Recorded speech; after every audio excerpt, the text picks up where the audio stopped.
Jaga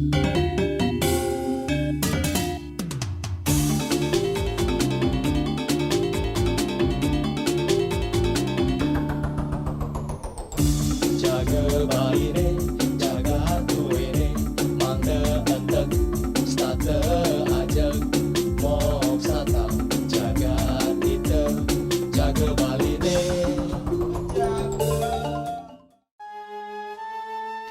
Maraknya aksi oknum wisatawan yang melakukan tindakan tidak terpuji dalam kunjungannya ke sejumlah destinasi pariwisata, terutama kawasan yang dianggap suci oleh umat Hindu di Bali, membuat gerah pemerintah dan menuai sorotan keras dari masyarakat Bali. Karena selain menciderai hati masyarakat Bali, akibat ulah ini baik pemerintah maupun desa adat setempat harus melakukan proses upacara permohonan maaf atau guru piduka terhadap aksi yang mereka lakukan. Bahkan para wisatawan ini telah melakukan aksinya dengan terang-terangan menyebarkan di media sosial sehingga menjadi sorotan publik dan tidak sedikit mendapat hujatan maupun saran dari berbagai kalangan. Salah satu lokasi kawasan suci yang menjadi aksi mereka adalah sejumlah gunung di Bali yang mana oleh masyarakat Bali khususnya agama Hindu sangat disucikan. Pemerintah tidak tinggal diam, segera mengambil tindakan dengan merencanakan pembentukan peraturan daerah terkait larangan pendakian gunung. Karena sudah berulang kali diperingatkan oleh pemerintah, nampaknya tidak dipatuhi baik oleh wisatawan maupun oknum guide atau pemandu mereka. Tentunya menjadi sebuah pertanyaan bagi kita semua, kenapa ini sampai terjadi? Kita mungkin berpikir dari sisi positifnya saja dulu, bahwa itu adalah dalam rangka untuk melindungi tempat-tempat suci ya. Saya kira mungkin itu maksud daripada Pak Gubernur, ya kita hormati. Kemudian yang kedua adalah yang penting nanti antisipasi seperti apa. Pertama mungkin bagaimana melakukan pengawasan, apakah hanya wisatawan itu misalnya. Siapa saja yang tidak boleh dalam kegiatan apa saja tidak boleh, itu perlu juga nanti diuraikan secara jelas, sehingga dengan demikian sehingga Perda itu bukan sekedar hanya membuat peraturan sehingga nanti dalam tata implementasi justru tetap terjadi pelanggaran-pelanggaran, kan itu misalnya harus dilengkapi dengan sosialisasi kejelasan daripada katakanlah bagaimana proteksi terhadap gunung itu seberapa ketat, kemudian itu perlu dijelaskan dengan baik. Saya kira itu akan baik juga sih kalau misalnya kemungkinan terjadi perlindungan terhadap hutan dan gunung itu kan sangat bermanfaat, karena bagi kita hutan dan gunung itu memang sangat besar fungsinya, baik dari sisi lingkungan maupun dari sisi kalau kita kepercayaan di Bali dari sisi agama. Itu misalnya dari sisi adat, budaya dan agama itu mungkin itu adalah sangat perlu dilindungi. Terkait dengan pembuatan suatu aturan Perda tentang pendakian gunung yang dibikin oleh Bapak Gubernur Bali dalam hal ini, semua itu menurut saya sah-sah saja. Ya mungkin Bapak Gubernur menilai kesucian itu seperti yang sering-sering ada kesucian di gunung, ada di laut, ada di danau, ada di hutan. Itu memang penting sekali. Nah, bagaimana sekarang kita yang hidup di daerah pariwisata yang merupakan sumber gini kita di Bali adalah wisata. Nah, itu sudah harus kita pikirkan juga dampak daripada Perda tersebut. Ya, bukannya kita nggak setuju, kita setuju. Ya, tapi harus kita pikirkan dampaknya terhadap pariwisata Bali. Ya, mungkin aja pariwisata Bali yang mengandalkan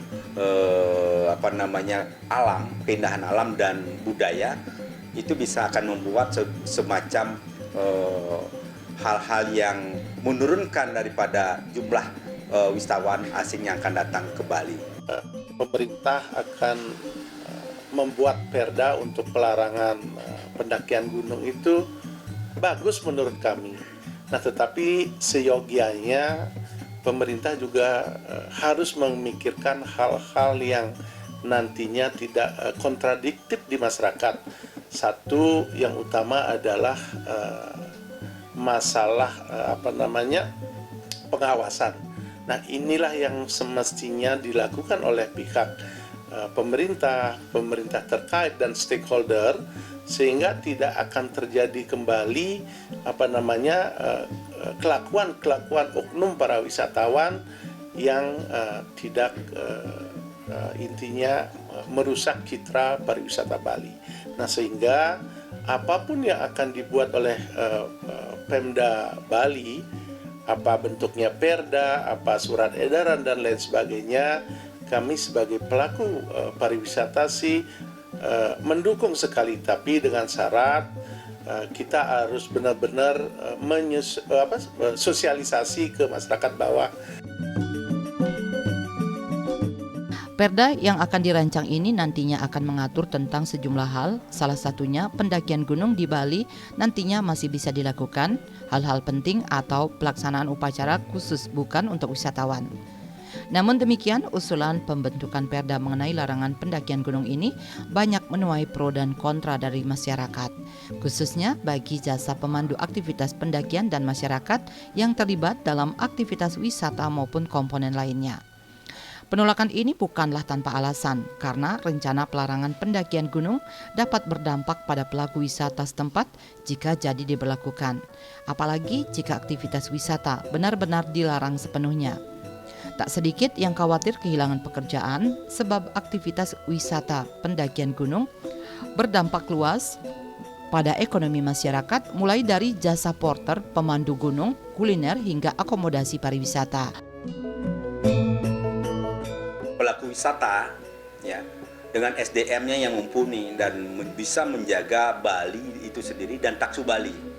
Manakala ada wisatawan seperti itu, disinilah peran guide atau pelaku wisata dalam menjalankan tugasnya mendampingi para wisatawan itu benar-benar harus mampu memberikan suatu pemahaman ini yang boleh, ini yang tidak boleh. Karena kita sudah tahu bahwa Bali yang penuh dengan pura yang sering dibilang adalah 1000 pura, dimanapun ada pura-pura tersebut. Nah, maka dari itu di sini peran guide selaku pemandu wisata harus benar-benar mampu memberikan pemahaman tentang kesucian-kesucian yang ada di daerah-daerah itu sendiri. Misalnya di gunung, oh ini loh ada pura, kamu tidak boleh mendaki di areal ini. Dan itu juga harus kita lakukan di masing-masing pura itu harus tetap ada sebuah papan pengumuman. Ya, misalnya di gunung nih, di gunung A, radiusnya sekian berapa meter tidak boleh didaki. Itu harus jelas. Tidak serta-merta harus menjastis seluruh gunung tidak boleh didaki. Gitu. Nah, makanya di sini perlu harus ada semacam pengawasan yang benar-benar terhadap kawasan gunung tersebut. Perda itu dibuat untuk membatasi. Nah, kalau semestinya jangan ada pembatasan. Kembali saya sampaikan, tidak ada istilah pembatasan sebenarnya, tetapi yang ada adalah pengawasan terhadap para wisatawan. Karena di satu sisi kita terus terang baru kita memulai setelah 2 tahun pandemi COVID melanda kita. Nah, mestinya kita pemerintah terkait stakeholder pariwisata, ayo bahu-membahu untuk membangun pariwisata nasional, khususnya kita di Bali, sehingga pariwisata itu benar-benar manfaatnya dirasakan oleh masyarakat, dari masyarakat bawah, dari pedesaan hingga masyarakat Bali pada khususnya yang bekerja di sektor pariwisata. Nah, konsekuensi daripada membuat perda ini kan harus juga dipikirkan, terutama dari sisi bagaimana orang yang bekerja di bidang pemandu wisata, seperti apa kan proses pengalihannya, seberapa banyak pemandu wisata di seluruh, jangan sampai hanya gunung-gunung besar saja kan gitu. Misalnya itu harus dipetakan secara baik. Sekarang ini mungkin langkah atau momentum dalam rangka kita menjaga kesucian. Termasuk juga mungkin perlu juga di pura-pura gitu yang dipakai objek wisata. Nah, perlu juga menurut saya dibuatkan aturan main sehingga tidak ada di satu sisi karena pemanfaatan ingin ada pemasukan itu pura dilegalkan, itu bisa sampai ke Utama Mandala misalnya, nah, itu atau sampai di mana saja yang perlu dibatasi ini sangat penting juga menurut saya dirumuskan, mumpung sekarang membuat rancangan perda tentang larangan naik gunung ya. Itu menurut saya, sehingga peraturan ini bermanfaat dalam rangka untuk menjaga kesucian, kelangsungan daripada ekosistem dan alam Bali.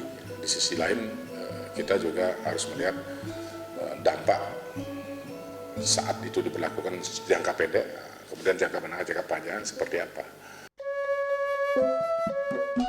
Aksi tak terpuji sejumlah wisatawan ini tidak sepenuhnya kesalahan daripada wisatawan, namun juga para pelaku pariwisata, baik orang Bali maupun luar. Karena mulai menginjakkan Bali, maka para wisatawan diharapkan menghargai dan menghormati serta bersama-sama menjaga adat dan budaya Bali yang dijunjung tinggi oleh masyarakat. Tidak sedikit dalam kasus ini, para guide lokal dengan sengaja mengajak para wisatawan yang ingin menikmati suasana pegunungan menunjukkan dan memperbolehkan wisatawan mendaki gunung dengan imbalan sejumlah uang. Bahkan yang lebih parah, di lapangan mereka tidak didampingi oleh guide yang mengerti akan adat dan budaya Bali itu sendiri. Padahal sudah ada sanksi dari desa melalui awig-awig yang melarang pendakian di sejumlah gunung yang menjadi lokasi upacara maupun tempat yang disucikan. Awig-awig desa ini juga melarang wisatawan atau orang yang tidak berkepentingan memasuki areal Jabe ataupun Jeroan Pura. Hal ini dimaksudkan untuk tetap menjaga kesucian kawasan tersebut. Ya mungkin saja kalau memang sudah kesadaran muncul, mungkin sosialisasi, kemudian program-program setempat sudah bisa memperlakukan itu, bisa dibuat secara terbaik sehingga tidak terjadi ekses seperti misalnya pelecehan di gunung dan sebagainya gitu ya. Nah, itu menurut saya ya mungkin tidak perlu, tapi mungkin ini dibuat dalam rangka untuk, karena itu belum berjalan dengan baik, ya tidak ada salah dicoba, tapi dengan catatan seperti saya bilang itu dikaji secara komprehensif, kemudian bagaimana tentang pengawasan, bahkan mungkin bukan saja gunung, bagaimana di laut misalnya kan gitu, karena kalau saya lihat konsep dari Nangon Satkerti Bali ini kan, itu kan bagaimana kita melindungi gunung, laut kan itu, dan alam ekosistem lainnya, itu menurut saya itu air juga kan gitu. Nah ini mungkin secara komprehensif diberlakukan gitu, dengan catatan buat misal di pantai seberapa, apakah di pantai ini semua sudah dikasih oleh ya, misalnya katakan sudah dibangun hotel sambil langsung ke bibir pantai gitu, seberapa jarak, mumpung kita membuat larang ke gunung ya, karena semua tempat itu yang di Bali baik laut baik gunung, kita kenal dengan konsep ziarah gunung itu adalah memang perlu datang dianggap tempat suci, sekalian saja itu dilindungi, dijaga dengan baik kesuciannya. Ya, dengan adanya pro kontra terhadap perda ini sudah barang tentu ini harus dikaji ulang, ya, dikaji ulang karena dampaknya sangat keras sekali terhadap pariwisata tersebut. Nah, ketika itu misalnya dibatalkan, ya sudah barang tentu kita harus memikirkan bagaimana cara, ya, ataupun ada semacam formula untuk mengadakan sebuah pengawasan terhadap gunung, daerah-daerah gunung tersebut. Ya, misalnya di dalam kawasan itu mungkin ada desa A. Nah, di desa A inilah yang membuat sebuah aturan atau awig-awig, sehingga apa yang tidak diperbolehkan, apa yang dibolehkan itu bisa diatur dalam awig tersebut, dan itu pun harus diberikan kepada pemandu wisata tersebut, sehingga nantinya pemandu wisata bisa tahu. Jangan ada aturan tapi mereka tidak tahu, itu bermasalah juga. Nah, karena setiap ada aturan itu harus disosialisasikan. Nah, contohnya awig-awig desa A yang ada gunungnya itu harus jelas. Ada sebuah macam aturan di sini, itu disebarluaskan ke guide. Baru masuk ke wilayah itu sudah diberitahu bahwa ada aturan seperti ini. Dan yang terpenting adalah penerapan sanksinya. Ya, kita jangan harus mengejar sebuah profit atau sebuah fee dalam hal ini, tapi kita juga memikirkan tentang kesucian-kesucian yang sudah kita warisi turun-temurun dari sejak dulu. Nah, gunung itu sendiri adalah sangat kita sucikan. Namun tetapi itu juga perlu harus kita pikirkan bagaimana semua berjalan, ya. Mari bersama pelaku pariwisata, semua yang terkait di bidangnya itu membuat atau memberikan solusi yang terbaik sehingga pariwisata Bali ini tidak tercoreng juga di mata dunia. Karena apa? Kalau kita bicara mendaki, itu sudah rata-rata tamu yang datang, khususnya tamu yang adventure, itu pingin sekali mereka mendaki gunung yang ada di Pulau Bali. Jangankan gunung di Pulau Bali, gunung yang sangat tinggi mereka kejar. Karena apa? Pariwisata sekarang itu sudah mulai bergeser kegiatannya, tidak seperti dulu. Sekarang lebih ke alam, ke adventure, ke rural tourism. Nah, itu yang membuat pariwisata kita mulai menggeliat dari bawah, yaitu dari desa kita membangun pariwisata nasional. Di sisi lain, memang larangan pendakian yang didengungkan pemerintah ini akan mempengaruhi dari paket wisata yang selama ini diunggulkan pemerintah Bali, yakni wisata budaya dan spiritual. Banyak wisatawan yang datang ke Bali ingin mengetahui lebih banyak dan dalam tentang budaya Bali, begitu juga nilai spiritual yang dimiliki masyarakat Bali. Selain upacara yang menjadi nilai spiritual, sejumlah tempat kawasan suci yang berada di gunung menjadi daya tarik tersendiri untuk dikunjungi. Mereka percaya tempat tersebut memiliki nilai magis atau kekuatan yang tidak bisa diungkapkan yang menjadikan mereka tenang dan senang. Wisata spiritual ini bukan saja menjadi daya tarik wisatawan luar, namun masyarakat Bali sendiri yang kadangkala melakukan perjalanan ke sejumlah pura yang salah satunya berada di sejumlah kawasan gunung.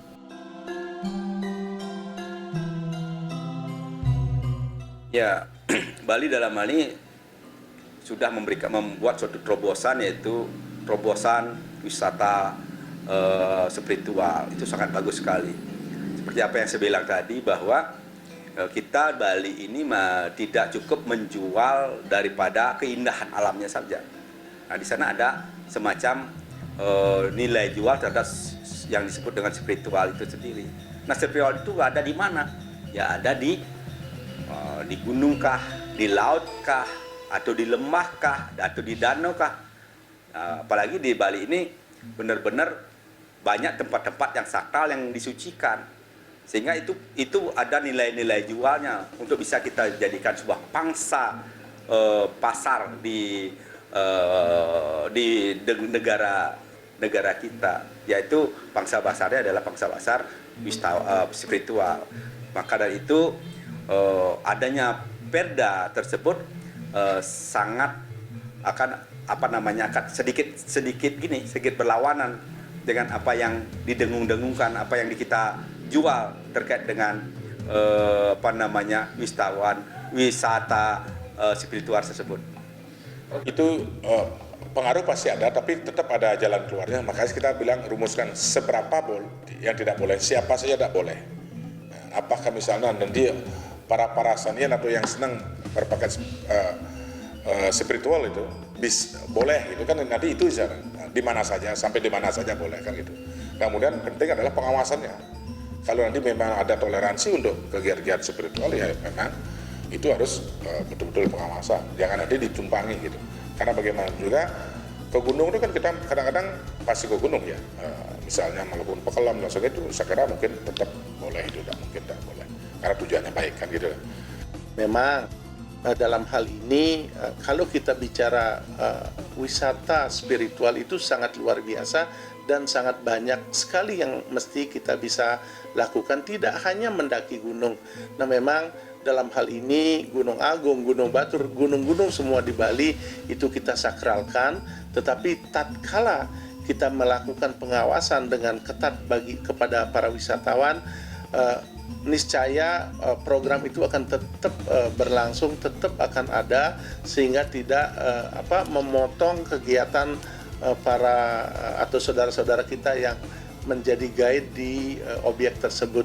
Sehingga kita sebagai pelaku pariwisata ada kerjasama di antara pelaku pariwisata yang legal dengan pelaku pariwisata lokal dengan guide lokal, sehingga kita akan tetap mempertahankan kesucian daripada gunung, kesucian daripada pura, sesuai dengan aturan pemerintah yang dilakukan untuk menjaga keajegan Bali yang kita cintai. Selain hukum nasional yang dibuat pemerintah Bali dalam melindungi kawasan suci ini, sebenarnya di masing-masing daerah kabupaten di Bali telah memiliki awig-awig yang mengatur sejumlah hal, salah satunya mengenai kawasan suci.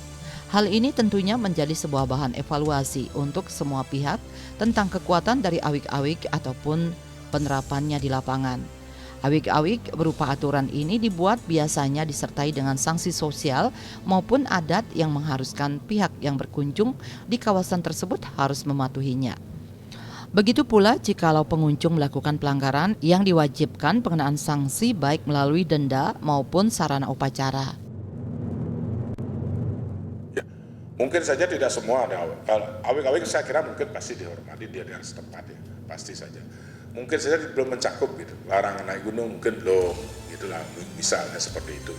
Saya kira inilah maksud kita hadir dalam rangka memperlakukan perda ini atau menyusun perda ini. Saya kira adalah nanti mengumpulkan data berbagai awig dan praram di berbagai desa, terutama yang memiliki kawasan gunung maupun lautan maupun objek-objek pura yang dimanfaatkan sebagai objek wisata. Itu saya kira datanya dikumpulkan dengan baik, sehingga nanti dirumuskan secara komprehensif, sehingga nanti betul memberikan manfaat dari sisi melindungi kesucian alam atau ekosistem di Bali, di sisi lain dampak kepada masyarakat yang berkecimpung di situ juga adalah sudah mampu dijadikan solusi terbaik. Ya saya kira nanti akan menjadi perda yang sangat memberikan ekspektasi harapan bagi masyarakat ke depan. Sebenarnya kalau kita bicara di Bali, kita bicara awig-awig, perarem, itu sebenarnya sudah ada dalam awig-awig di masing-masing desa adat. Nah tentunya, dan kami sadari, kita sadari semuanya, kami yakin awig-awig yang sudah dibuat oleh para pendahulu kita, terutama di kawasan Pura Besake, di kawasan Batur, itu sudah pasti awig-awig itu dibuat untuk melindungi kesucian pura. Nah, tetapi kembali lagi bahwa kita sadar, kita sebagai seorang orang Bali, yang mana orang Bali 75% bekerja di sektor pariwisata. Ayo kita bersama-sama meningkatkan SDM kita. Suatu aturan yang mana disebutkan dalam awig-awig di desa adat itu kenapa orang melanggar? Karena mereka tidak tahu awig-awig itu sebagaimana bunyinya dan apa sanksinya, mereka nggak tahu. Maka dari itu awig-awig itu sendiri jangan dijadikan sebuah barang pingitan, ya, harus disosialisasikan dari tingkat berdesa, kalau desa adat sampai ke dekat Banjar dan Kramo desa itu sendiri, sehingga Kramo tahu, oh ini suatu ada semacam aturan dan kalau kita melanggar ini sanksinya. Nah itu, sehingga masyarakat yang awalnya ada niat tidak bagus terhadap hal itu menjadi nanti takut, akhirnya takut akan sanksi tersebut, karena sanksi adat itu lebih berat menurut saya dibanding sanksi dalam hukum positif, ya.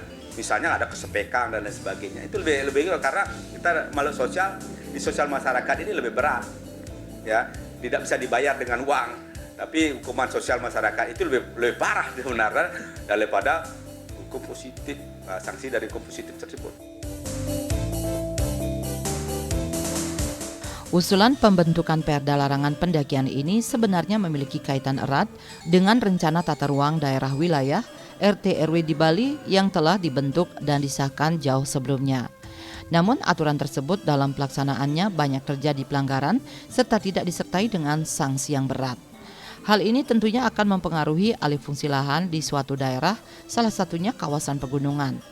Karena bagaimanapun kawasan pegunungan masuk dalam kawasan hutan yang menjadi salah satu komponen menyimpan ketersediaan air di bumi ini.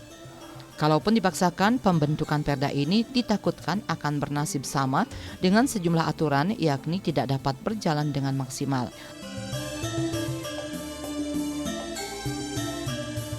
Ya, aturan itu sebagaimana diatur dalam tata ruang itu benar bagus sekali, di mana itu mengatur terkait dengan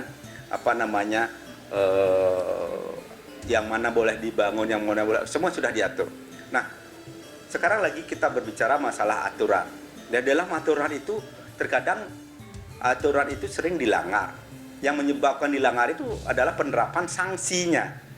Nah, sanksinya, kalau sanksinya dianggap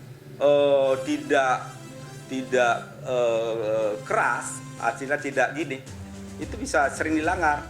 Pasti akan ada hitung-hitungnya. Ketika kita melanggar dalam tata ruang ini, kita akan mendapatkan seseorang itu mendapatkan sebuah profit, tapi kalau sanksinya di bawah itu bisa saja dia berspekulasi.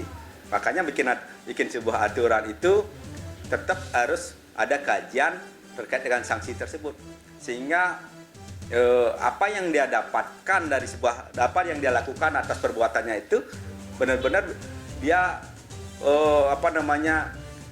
menarik diri untuk melakukan perbuatan-perbuatan yang melanggar tersebut, karena melihat daripada sanksinya lebih keras daripada apa yang dia lakukan. Itu kan perda tata ruang sudah ada.